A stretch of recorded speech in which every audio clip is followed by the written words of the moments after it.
കൂടുതൽ വാർത്തകളും വീഡിയോകളും കാണാൻ ഈ ചാനൽ സബ്സ്ക്രൈബ് ചെയ്യുക. കൂടെ ബെൽ ബട്ടൺ അമർത്തുക. നമസ്കാരം. ചിത്തിര നക്ഷത്രത്തിന്റെ സാമ്പത്തിക ഉന്നമനം, ജോലി, വിവാഹം ഇങ്ങനെയുള്ള തടസ്സങ്ങൾക്കൊക്കെ നമ്മൾ എന്താണ് ചെയ്യേണ്ടതെന്ന് നോക്കാം.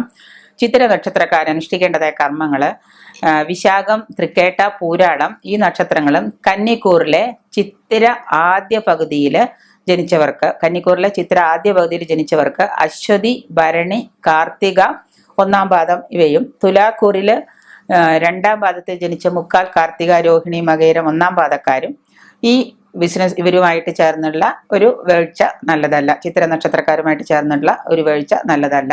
ഇതേയുള്ള ദിവസങ്ങളിൽ തന്നെ ഈ പ്രവൃത്തികളൊക്കെ തുടങ്ങുന്നതും ശുഭകരമല്ല. അപ്പോൾ ഇവരെ ചിത്തിര നക്ഷത്രക്കാർ ഈ ദിവസങ്ങളൊക്കെയാണ് എന്തെങ്കിലും പുതിയതായിട്ട് വല്ല ബിസിനസ് ആരംഭിക്കാനോ പുതിയ കാര്യങ്ങളൊക്കെ തുടങ്ങി വെക്കുന്നുണ്ടെങ്കിൽ ഈ നക്ഷത്രമാണോ നോക്കുക, ആണെങ്കിൽ അത് വർജിച്ചിരിക്കാം.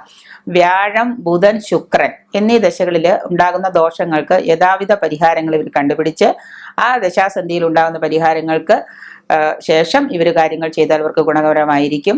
ചിത്തിര, അവിട്ടം, മകയിരം എന്നീ നക്ഷത്ര ദിനങ്ങളിൽ ക്ഷേത്ര ദർശനവും മറ്റു പൂജാതി കാര്യങ്ങളും ചെയ്യുന്നതും നല്ലതാണ്. സുബ്രഹ്മണ്യനെയും ചൊവ്വയെയും പ്രീതിപ്പെടുത്തുന്നത് ഇവർക്ക് ചിത്തിര നക്ഷത്രക്കാർക്ക് വളരെ നല്ലതാണ്. ഓജരാശിയില് ചൊവ്വ നിന്നാല് ജാതകം നോക്കണം. നോക്കിയിട്ട് അതില് ഈ ചൊവ്വ ഓജരാശിയിലാണെന്നുണ്ടെങ്കിൽ നിങ്ങൾ സുബ്രഹ്മണ്യ ഭജനം, യുഗ്മരാശിയിലാണെങ്കിൽ ഭദ്രകാളി സേവയും ഭദ്രകാളി ഭജനവും ചെയ്യാം.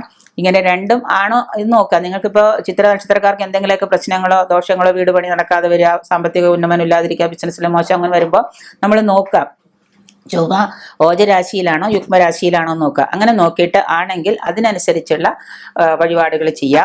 ഓജരാശിയാണെങ്കിൽ സുബ്രഹ്മണ്യ ഭജനം, യുഗ്മരാശിയാണെങ്കിൽ ഭദ്രകാളി സേവ ചെയ്യുക, ഭദ്രകാളിക്ക് പ്രീതി ചെയ്യുക, പൂജ ചെയ്യുക, ഇങ്ങനെയുള്ള കാര്യങ്ങളൊക്കെ ചെയ്യുക. കന്നിക്കൂറുകാര, ചിത്തിരക്കാര ശ്രീകൃഷ്ണ ക്ഷേത്രത്തിലെ ദർശനവും ഭാഗവത പാരായണമൊക്കെ ചെയ്യുക. തുലാക്കൂറുകാര മഹാലക്ഷ്മി പൂജ, ശുക്രനെ പ്രീതിപ്പെടുത്തുക, ഇതൊക്കെ ചെയ്യുക. ചുവപ്പ്, റെഡ് കളറ്, വെള്ള, കന്നിക്കൂറുകാർക്ക് പച്ച, തുലാക്കൂറുകാർക്ക് ഇളനീല, ഇവയാണ് അവർക്ക് പറയുന്ന നിറങ്ങൾ. അതനുസരിച്ചുള്ള വസ്ത്രങ്ങൾ ധരിക്കുക. എന്തെങ്കിലും നല്ലൊരു കാര്യത്തിന് പോകുന്ന സമയത്ത് അതുപോലെയുള്ള ഏതെങ്കിലും ചെറിയ ടവലൊക്കെ പൊതിഞ്ഞ് നമ്മുടെ പോക്കറ്റിൽ വെക്കുകയോ, അല്ലെങ്കിൽ അതുപോലെയുള്ള ചെറിയ വസ്ത്രങ്ങളൊക്കെ ധരിച്ചിട്ട് എന്തെങ്കിലും പാൻറ്റോ ട്രൗസറോ അങ്ങനെ എന്തെങ്കിലും കൊച്ചുകുട്ടികളൊക്കെയാണ് അങ്ങനെയുള്ള കളറുള്ള ട്രൗസറുകളൊക്കെ ധരിപ്പിച്ച് കുട്ടികളെ ഏതെങ്കിലും കാര്യത്തിന് കൊണ്ടുപോയി കഴിഞ്ഞാൽ അവർക്ക് നല്ല രീതിയിൽ പരീക്ഷ എഴുതാനൊക്കെ പറ്റും. ഓർമ്മകളൊക്കെ നിലനിൽക്കുന്നതാണ് പറയുന്നത്, നമുക്ക് ഇഷ്ടപ്പെട്ട കളറുള്ള വസ്ത്രങ്ങളൊക്കെ ധരിച്ചാൽ. അപ്പോൾ അതുപോലെയുള്ള കാര്യങ്ങളൊക്കെ ചെയ്യുക. നിങ്ങളുടെ ഗുണത്തിന് കൂടുതൽ നല്ലതാണ്.